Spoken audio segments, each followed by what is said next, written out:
everyone, welcome back to my channel, and if you're new, welcome. Thank you so much for joining me.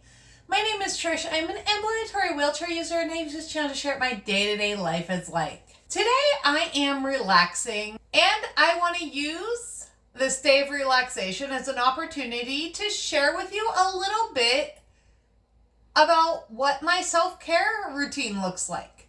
As a disabled person, self-care is extremely important, as is rest and anxiety management. In today's video, I want to talk about how I do all those things as a disabled parent. For me, deep breathing and meditation are really important. You can look to YouTube for different deep breathing exercises as well as meditation exercises. I try to meditate every day, and it really does leave me feeling peaceful and calm. If you are new to meditation, you can start out with just even a few minutes. Every little bit helps. Another big relaxation thing for me is taking the hottest shower I can possibly take. Our hot water tank's pretty old, so sometimes it doesn't cooperate with that. But I want to feel like a lobster boiling in a pot.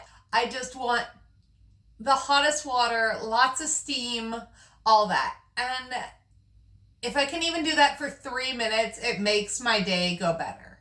The other thing that I really do to relax is listen to music. Now, you do not have to listen to calming music to relax.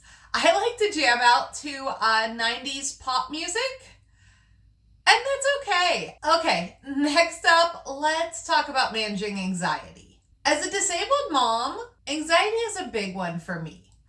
So while I have not made like an official decision on paper yet, it is looking like I'm going to be homeschooling my daughter in the fall. That will be a totally separate video if you want to hear about the reasons why, but that has unlocked fears that I didn't even know I had.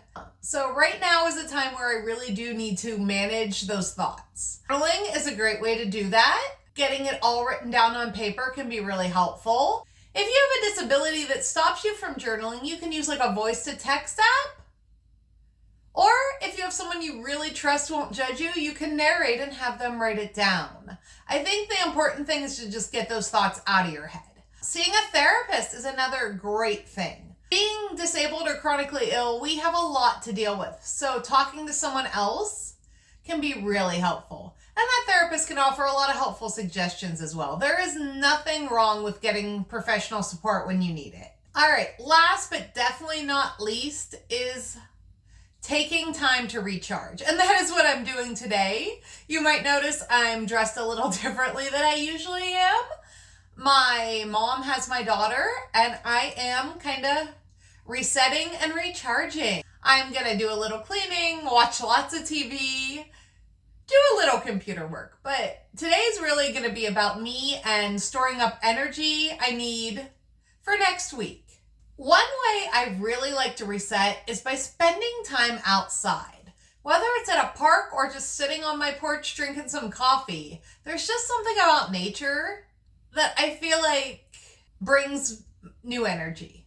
I feel like relaxing outside with the fresh air is just wonderful. There are tons of accessible parks and trails, most places. So even if you have mobility issues like me, you can still get out there in nature. Engaging in a hobby that you are passionate about is another way to recharge. Whether it's photography, reading, crafting. Lately, my thing has been crafting. I've been making a lot of vinyl shirts and such, and I find it very relaxing. Whatever it is, make sure it brings you joy.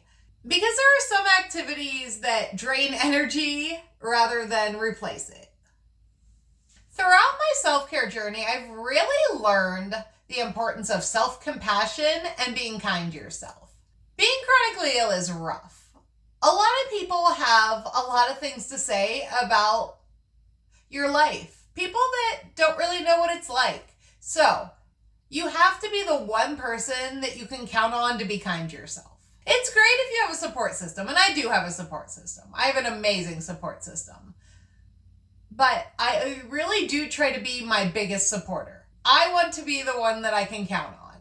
And I count on a lot of other people too. I talk about that in other videos, but self-love is the best love. Do not forget to celebrate your little victories in life. Be kind to yourself and be patient with yourself. Never forget that self-care looks different for everyone, so you just do what works for you. I hope this video has encouraged you to prioritize self-care in your own life. I'd love to hear your self-care tips, whether you're disabled or not, so leave them in the comments. If you are new here, don't forget to hit that subscribe button. I do several videos a week, and I talk about life as a disabled person, disabled travel, disabled cooking, so much more.